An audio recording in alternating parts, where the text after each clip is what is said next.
wabarakatuh. Perkenalkan, nama saya Nurlaila Faiz Azizi, NIM 1264032010137, kelas AKS 4A dari UIN 1 Tulungagung. Di sini tujuan saya membuat video adalah sebagai tugas ujian akhir semester matkul akuntansi lembaga keuangan syariah.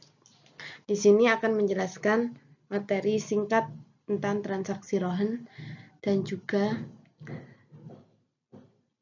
contoh latihan beserta pembahasannya. Sebelum itu, yang saya hormati Ibu Ayu Wahdan Fiari Adibah MSc selaku dosen pengampu matkul akuntansi lembaga keuangan syariah. Gadai atau rohen adalah istilah sebuah akad penyerahan sebuah barang yang memiliki nilai ekonomis sebagai bentuk sebuah jaminan atas utang, sehingga orang yang menyerahkan dapat mengambil manfaat dari, yaitu berupa utang itu.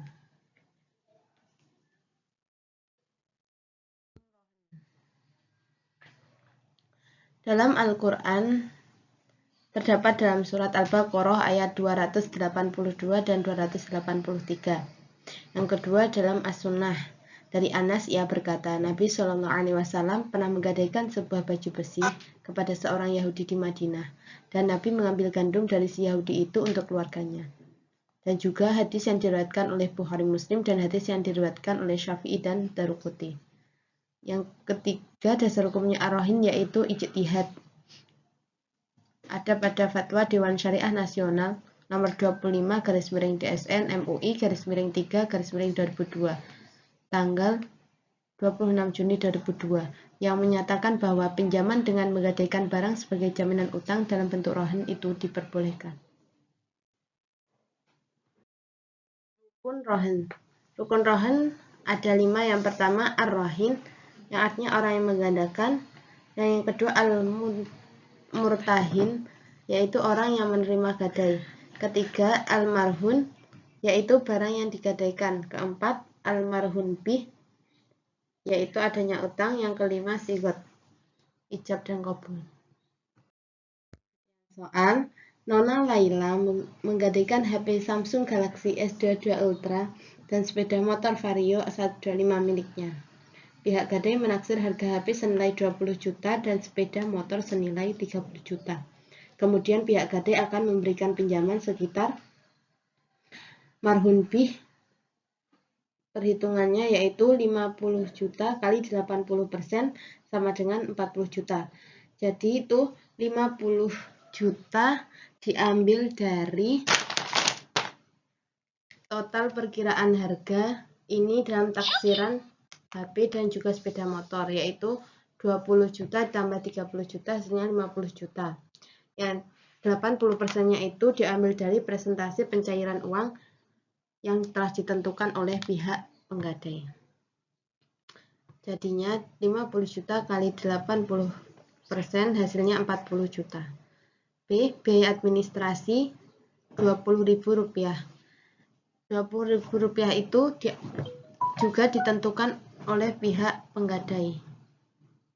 Jadi sudah ditentukan dari pihak muntahirnya. C. Biaya ujroh perhitungannya 50 juta dibagi 20.000 dikali 80 rupiah. 50 jutanya itu yaitu dari total perkiraan harga. 20.000 itu biaya per item. Per itemnya harga 10.000, 2 item jadi 20.000. Kemudian 80 rupiah itu diambil dari harga sewa yang telah ditentukan oleh pihak penggadai. Jadi hasil perhitungannya 2.500 kali 80 sama dengan 200.000 kali 18. 18-nya itu diperoleh dari 180 dibagi 10. 180 itu merupakan pinjaman yang selama 6 bulan. Ada 180 hari. 10-nya itu dari biaya ujroh di dalam yang dibayar 10 hari sekali. Jadi hasil akhir biaya ujroh itu 3.600.000.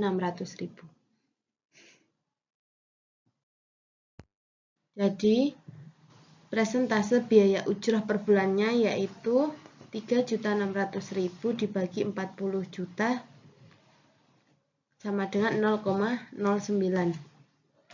3.600.000 itu dari hasil yang telah dihitung tadi, biaya ujrah, dan 40 jutanya itu merupakan marhun bih yang telah dihitung di awal tadi. Kemudian dikali 100 agar mendapatkan persen, jadi 0,09 kali 100 sama dengan 9%. Dan 9% dibagi 6 sama dengan 1,5% per bulannya. Oke. Uang yang harus dibayarkan yaitu uang pinjaman sebesar 40 juta dan biaya ujrah sebesar 3.600.000. Murtahin menerima barang gadaian dari Rohin dan Rohin menyerahkan ke pihak Murtahin. Itu pencatatan jurnalnya tidak ada, hanya ada bukti serah terima. B. Murtahin menyerahkan uang pinjaman ke pihak Rohin dan Rohin menerima uangnya. Jurnalnya untuk pihak Murtahin yaitu piutang Rohin di debit dan kas di kredit sebesar 40 juta.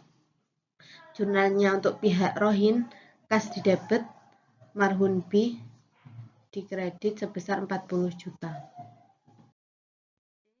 Murtahin menerima uang biaya pemeliharaan dan penyimpanan, begitupun Rohin secara tidak langsung telah membayar biaya tersebut. Jurnalnya untuk pihak Murtahin, kas di debit dan pendapatan di kredit sebesar 3.600.000. Kemudian jurnal untuk pihak Rohin, beban ujroh di debit dan kas di kredit sebesar 3.600.000. D.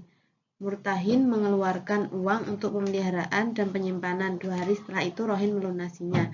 Jurnalnya untuk pihak Murtahin, beban ujroh 3.600.000 di debit dan kas di kredit sebesar 3.600.000. Untuk jurnal pihak Rohin, yaitu utang ujroh di debit, kas di kredit sebesar 3.600.000. Menerima pelunasan dari Rohin dan Rohin melakukan pelunasan ke Murtahin. Jurnalnya untuk pihak Murtahin, kas di debit dan piutang di kredit sebesar 40 juta. Untuk pihak Rohin, jurnalnya utang Rohin di debit dan kas di kredit sebesar 40 juta. F. Perumpamaan bila Rohin belum melakukan pembayaran saat jatuh tempo, maka jurnalnya untuk pihak Murtahin, piutang Rohin jatuh tempo di debit dan piutang Rohin di kredit sebesar 40 juta. Untuk jurnal pihak Rohin itu tidak ada jurnal pencatatannya. Perumpamaan bila terjadi pembayaran yang telah jatuh tempo jurnalnya, maka pihak Murtahin, kas di debit dan piutang Rohin jatuh tempo di kredit sebesar 40 juta.